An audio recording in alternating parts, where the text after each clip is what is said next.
안녕하세요. 딜리의 공책 딜리입니다. 오늘은 세계 1% 백만장자들에게 직접 배운 부의 연금술 더 리치 책을 소개하려 합니다. 지은이는 키스 캐머런 스미스이고요. 저자를 먼저 소개하겠습니다. 세계 1% 백만장자들의 부의 원칙을 배워 33세 자수성가형 백만장자가 된 머니 해커. 흙수저로 태어났지만 경제 감각을 타고난 저자는 초등학생 때 10달러로 만든 시나모냥 이쑤시개를 팔아 20달러를 벌고 중학생 때는 3달러로 껌을 대량 구매해서 친구들에게 되팔아 7달러 50센트를 벌었다고 합니다. 일찍부터 돈을 버는 방법을 깨우친 그는 고등학교 졸업 후 골프장에서 시급 5달러를 받으면서 골프공을 주워 중고로 팔거나 팁을 받아 생활을 하였습니다. 그럼에도 25살까지는 주어지는 월급을 위해 일했을 뿐 부의 비밀을 깨닫지는 못했다고 합니다. 그러다가 월급쟁이에서 벗어나 다양한 수입원을 통해 수익을 늘리는 법을 배웠고 빠르게 자산을 늘린 그는 33세 젊은 나이에 백만장자가 되었습니다. 이후 10만 달러를 투자해 전 세계 1%의 백만장자들을 직접 만나고 그들의 부와 성공의 비결을 배웠습니다. 다음 세대에 유산으로 남길 만한 부의 지혜를 얻었다고 합니다.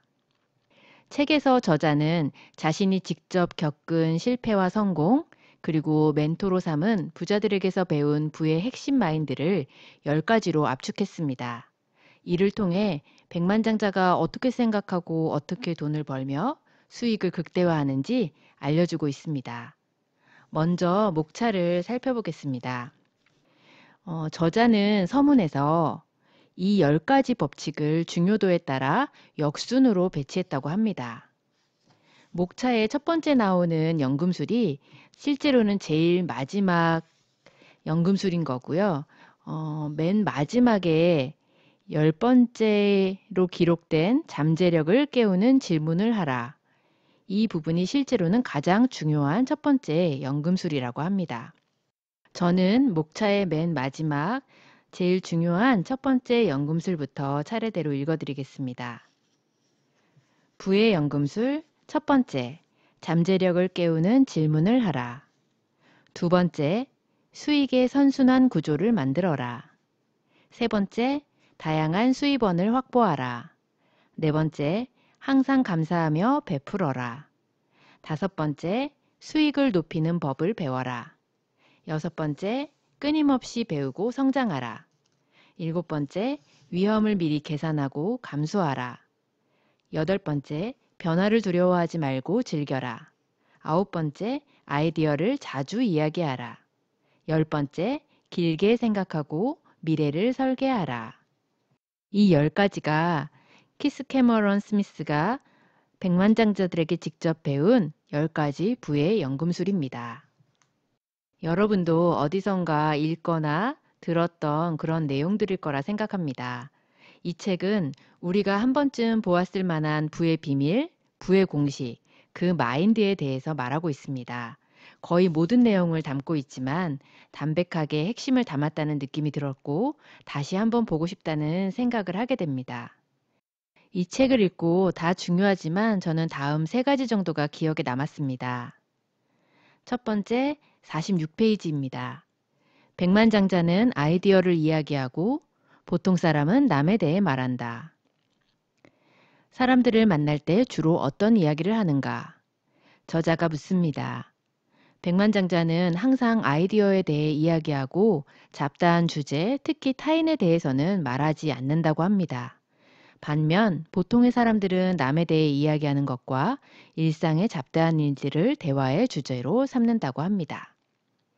우리가 늘 사용하고 보고 있는 모든 것은 누군가의 아이디어에서 시작되었습니다. 부자가 되고 싶다면 새로운 아이디어에 대해 고민하고 생각하는 시간을 늘리라고 조언합니다. 그리고 여기서 중요한 것은 좋은 아이디어가 떠올랐을 때 성공한 사람들과 상의하는 것입니다. 그래야 하는 이유는 성공을 경험하지 못한 사람은 그 아이디어를 묵살하거나 의욕을 꺾기 쉽기 때문이라 합니다. 누군가와 내 아이디어, 생각을 나눌 수 있는 것은 신나고 재미있는 일입니다. 네, 주변에 이런 이야기를 나눌 만한 사람이 없다고 느껴질 때도 있습니다. 상대가 진심으로 공감하지 못하고 그냥 흘려듣게 될 거라는 생각에서 그렇습니다. 가족이 그럴 수도 있고 친구나 주변에 누군가가 그럴 수도 있습니다. 아이디어를 누구와 이야기하느냐에 따라 달라질 수 있다는 말이 무슨 말인지 알 것 같았습니다. 나는 사람들과 주로 어떤 이야기를 나누는지 떠올려 보게 되고 또 사람들의 아이디어나 생각을 살려줄 수 있는 사람인지 생각해 보게 됩니다. 두 번째 88페이지입니다. 백만장자는 위험을 기꺼이 감수하지만 보통 사람은 어떤 위험도 감수하려 하지 않는다. 위기를 느끼는 순간 스스로 세 가지 질문을 해보라고 조언합니다. 세 가지 질문은 첫째, 최선의 상황은 무엇인가? 둘째, 최악의 상황은 무엇인가? 셋째, 벌어질 확률이 가장 높은 상황은 무엇인가? 최선의 상황, 최악의 상황, 벌어질 확률이 가장 높은 상황. 이 세 가지를 스스로에게 질문해 보라 합니다. 만약 최악의 상황을 감당할 수 있고 벌어질 확률이 가장 높은 상황을 통해 목표를 이룰 수 있다면 마땅히 해야 하는 것입니다. 반대로 최악의 상황을 감당할 수 없고 벌어질 확률이 높은 일이 나의 목표와 무관한 방향이라면 시도하지 않는 게 낫다는 이야기입니다. 위기 상황, 판단력이 흐려지는 순간에 이 세 가지 질문을 먼저 떠올린다면 현명한 결정을 내릴 수 있을 것 같습니다. 두려움을 떨쳐내고 기꺼이 하는 것, 그리고 과감히 방향을 돌리는 것 모두 중요하다는 생각을 합니다. 마지막으로 220페이지입니다. 백만장자는 자신의 잠재력을 높이는 질문을 하고 보통 사람은 자신의 잠재력을 저해하는 질문을 한다. 진정한 성공과 행복을 얻기 위해 다음 9가지 질문에 명확하고 구체적으로 답해보라고 권하고 있습니다. 9가지의 질문은 3개씩 짝을 이루는데요. 첫 번째 3가지는 나는 어떤 사람이 되고 싶은가? 그 이유는 무엇인가? 내가 바라는 나의 모습을 어떻게 이룰 것인가?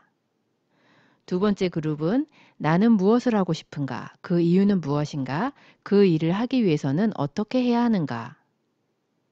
마지막 3가지 질문은 나는 무엇을 얻고 싶은가? 그 이유는 무엇인가?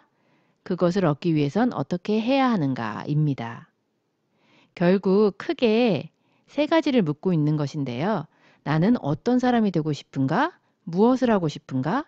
무엇을 얻고 싶은가? 이 3가지에 대한 질문들입니다. 이 질문은 역순으로 하면 안 된다고 합니다.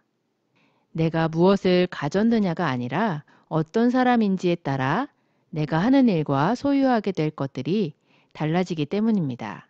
그래서 제일 먼저 해야 될 질문이 나는 어떤 사람이 되고 싶은가?